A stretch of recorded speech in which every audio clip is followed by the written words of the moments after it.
Já vou conversar de novo com o professor de Relações Internacionais do IBMEC, o Christopher Mendonça, que está comigo na programação, nesse plantão, né, professor? Obrigada pela sua disponibilidade de estar com a gente aqui nesse sábado. Professor, como as falas do presidente norte-americano Joe Biden e a participação dele, de certa forma, nesse conflito, influenciam no andamento dessa guerra? Bom, a fala do presidente Joe Biden, no sentido de pedir, né, na verdade, a fala dele fala em incentivar o primeiro-ministro a fazer menos vítimas lá na faixa de Gaza, é um discurso bastante moderado, que, a meu ver, é a reflexão daquilo que a gente vê, que é a preparação para o pleito eleitoral do ano que vem. Nós vimos que esse apoio incondicional a Israel acabou prejudicando a popularidade do presidente Biden, e nesse aspecto ele está tentando rever, né, o seu posicionamento e tentar fazer um posicionamento diferente, incentivando, inclusive, a manutenção dos princípios do direito internacional e do direito humanitário. A postura dos Estados Unidos, sem dúvida alguma, é uma postura importante. Os Estados Unidos é um dos grandes parceiros de Israel nesse conflito, né, já historicamente, desde os anos 40, um dos países mais próximos de Israel do ponto de vista da diplomacia, e certamente influencia também outros países, haja vista que os Estados Unidos têm assento permanente no Conselho de Segurança das Nações Unidas. Então, a fala do presidente Biden tem um impacto muito grande em outros países também, como é o caso dos países potenciais europeus e também outros países que estão ali na própria região, né, que são países importantes, como é o caso do Egito, como o caso da Síria e até do Líbano. Então, essa trégua também passa recados para a política internacional extremamente importantes, né? Para além do benefício, claro, ali para a população que precisa dessa ajuda humanitária, também tem um impacto forte na política internacional.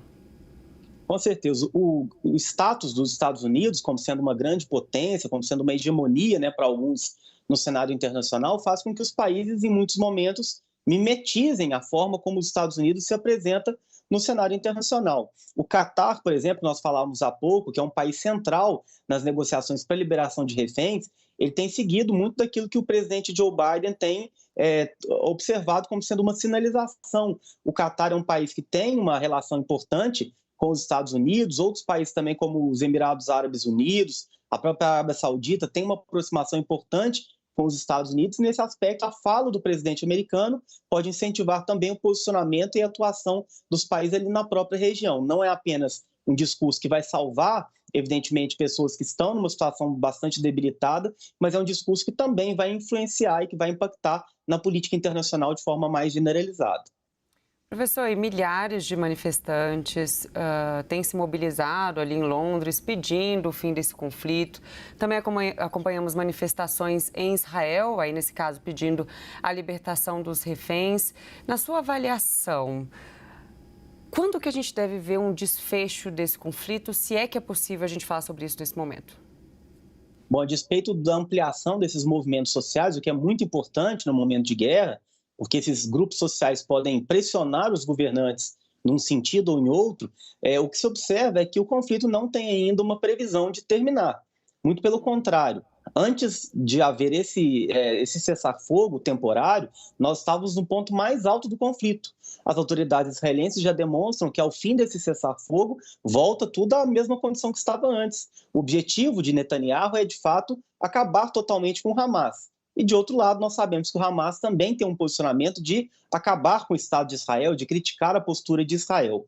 Inclusive, alguns analistas têm indicado que esse cessar-fogo pode ser utilizado também pelo Hamas para um reposicionamento, para uma reconstituição dos ataques que foram feitos anteriormente. Então, nós vamos ver quais são os resultados apenas quando, de fato, esse cessar-fogo terminar, e nós poderemos ver se, de fato, o conflito tem pretensões de terminar ou não. O cenário que eu, pessoalmente, tenho demonstrado nas minhas entrevistas é de que esse conflito ainda tem muita duração, que ainda haverá ataques e hostilidades grandes, infelizmente, né, entre esses dois lados do conflito.